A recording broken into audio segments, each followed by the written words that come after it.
Olá, conversaremos agora sobre o uso da taxa interna de retorno, calculada aí com apoio da calculadora HP12C ou da planilha Excel ou de eventuais emuladores. Nessa nossa conversa, temos então o objetivo de entender os procedimentos associados ao cálculo da taxa interna de retorno na HP12C e no Excel. De conversa anterior, vimos que uma importante etapa do processo de análise de uma decisão financeira de longo prazo, como avaliação de investimento, pode envolver o uso de taxas de rentabilidade do investimento feito, a exemplo da taxa interna de retorno. Conceitualmente, essa taxa interna de retorno corresponde ao valor da taxa de desconto, que faz com que o VPL seja igual a zero. Quer dizer, se temos um determinado fluxo de caixa, se trazemos todo esse fluxo de caixa para uma data zero e se igualamos o VPL dessa operação a zero, a taxa de desconto que faz isso é a TIR. Quando temos muitos e diferentes capitais, a obtenção algébrica da TIR envolve a determinação da raiz desse polinômio, ou seja, o nível de complexidade é maior, quer dizer, o trabalho envolvido é também maior. Nessas situações, costumamos então nos valer de dois recursos usuais para poder obter a TIR, sejam calculadoras financeiras, como a HP12C, ou planilhas, como o Excel.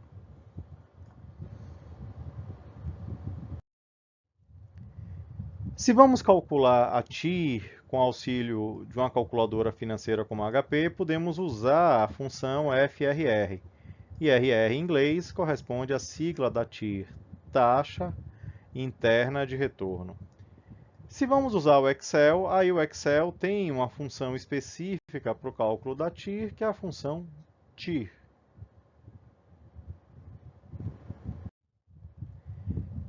Na HP12C, para calcular a TIR, o procedimento é muito simples.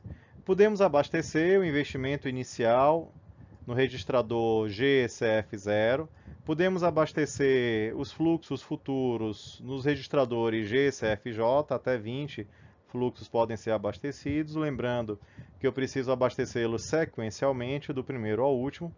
Caso exista alguma repetição de fluxo de caixa, eu posso alimentar isso lá usando o recurso GNJ, quer dizer, armazenando as repetições no GNJ. E uma vez que eu tenha alimentado todo o fluxo de caixa, incluindo o investimento inicial, geralmente aí com sinal negativo, e aí para inverter o sinal eu poderia usar a tecla CHS, aí eu posso então solicitar o cálculo da TIR por meio da função FRR. A função FRR calcula a TIR na HP12C. Então, se temos um exemplo que já estamos trabalhando há algum tempo, né, de uma operação com fluxo de caixa com essa característica, no ano zero, esse investimento inicial, seguido da recuperação em 3 anos futuros desses valores, como é que eu faria o cálculo da TIR na HP? Bem simples. No primeiro momento, eu limpo a memória, eu uso aí as teclas FREG, quer dizer, limpo completamente os registradores, e aí na sequência eu vou alimentar os fluxos de caixa. Então, 500 negativo é o fluxo inicial, daí 500 troca o sinal, CHS, GCF0 é o fluxo do ano zero, e aí na sequência eu vou abastecer os demais fluxos. 200 GCFJ, 250 GCFJ, 400 GCFJ. Então, uma vez que os fluxos tenham sido abastecidos, para calcular a TI, o procedimento é bastante simples, basta acionar a função FRR. Então, uma vez que a função FRR tenha sido acionada, a calculadora ela vai dar o valor da TI. Nesse caso, a TI foi igual a 27,95% aproximadamente. Como os fluxos são anuais, 27,95% ao ano aproximadamente. E para que serve a TIR? Geralmente nós vamos comparar a TIR com a taxa mínima de atratividade, a expectativa média dos financiadores. No caso do exemplo que estávamos trabalhando, essa expectativa de rentabilidade, apresentada sob o ponto de vista de taxa mínima de atratividade, era da ordem de 10% ao ano. Como a TIR calculada foi da ordem de 27,95, quase 28%, como esse valor é maior que os 10% da taxa mínima de atratividade, isso quer dizer que ganharemos no investimento mais do que os financiadores exigem.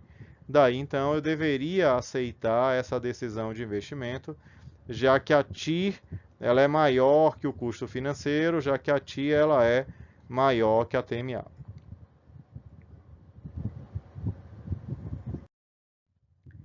Se vamos adiante, no Excel o cálculo também é bastante simples, já que o Excel tem uma função TIR que faz o cálculo. Nessa situação, o que é que vamos precisar fazer? Vamos precisar, então, inserir uma função, posso ir pelo botão de atalho, ou posso ir pelo menu Fórmulas, inserir função. A TIR é uma função da categoria financeira, então quando eu vou selecionar que tipo de função eu desejo usar, é uma função financeira. Essa função financeira ela é a TIR. Para a função poder ser usada, eu precisaria fornecer valores e, em casos especiais de fluxo de caixa com múltiplas inversões de sinais, estimativas. Nesses casos simples que estamos discutindo, bastaria então fornecer os valores iniciando no ano zero, lembrando que o ano zero precisaria ter um sinal invertido em relação a anos futuros. E nesse caso, a configuração então da função t.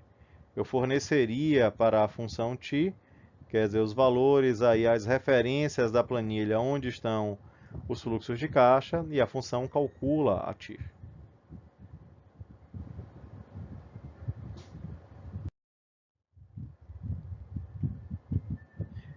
Então, no caso do exemplo, eu poderia alimentar o exemplo na planilha Excel. No momento que eu alimento esse exemplo na planilha Excel, eu poderia ir fórmulas, inserir função, categoria financeira TIR, usaria a função TIR. A função TIR vai pedir para que você informe onde estão os fluxos de caixa. Então, os fluxos de caixa estão nesse intervalo que vai da célula B2 à célula B5. Lembrando que eu preciso ter o investimento inicial com sinal negativo. E aí, quando eu faço isso, a TIR está calculada. Então, 27,95%. E eu compararia essa TIR com a taxa mínima de atratividade para, a partir daí, tomar a decisão de aceitar ou não essa decisão, de tocar ou não esse projeto. Com isso, esperamos ter alcançado os objetivos pretendidos para essa nossa conversa, que envolvia entender os procedimentos associados aí ao cálculo da TIR, seja com HP12C ou emulador, ou seja na planilha como Excel ou qualquer planilha similar, como um Google Planilha. Bons estudos!